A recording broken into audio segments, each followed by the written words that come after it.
Dream vacations don't have to be a dream if you play your cards right. Just ask Brian Watercott. We've never done anything like this before, so 2 weeks on the other side of the world, it's pretty exciting. Brian and his wife are headed to Thailand this summer to celebrate their 25th wedding anniversary. You know, people have their bucket list of places where they want to travel. They're opting not to wait until retirement, or they want to go now. And they're doing it, and we're seeing that by our travel volumes and also our travel agents telling us where people are going.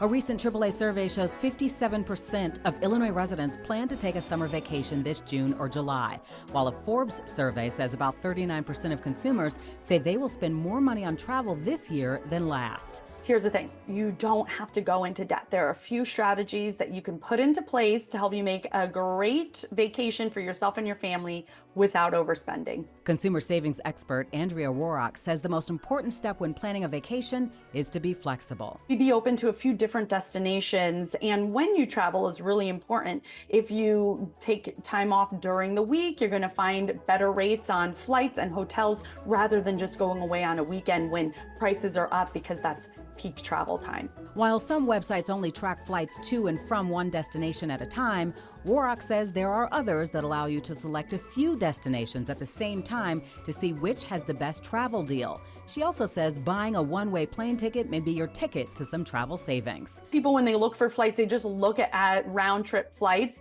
The reality is, though, that limits you to just that airline's options. So there could be higher fees for their return flights. Maybe they just don't have as many options in terms of times or connections. There are less penalties if you're making changes with one-way flights, especially if you're booking those basic economy fares. If you want to save on your hotel room, Warrock says you can buy someone else's room.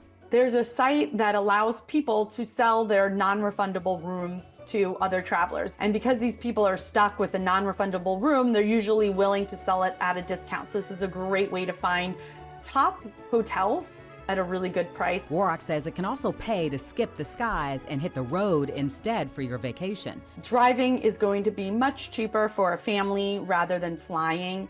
Plus, you don't have to worry about checked bag fees or also the high costs of food and drinks at the airport. Look for different destinations that aren't too far, because that could also help you save on gas as well. To make sure a road trip saves you money, make sure you take a trip to see your mechanic before you go. You want to have your car looked at. You want the belts, the hoses looked at. You want to check the tires. As for Brian, he followed a few of the golden travel rules when planning his trip to Thailand, like planning ahead and bundling some of the costs like airfare and the hotel. It's going to be a long 2 weeks, but I can't wait.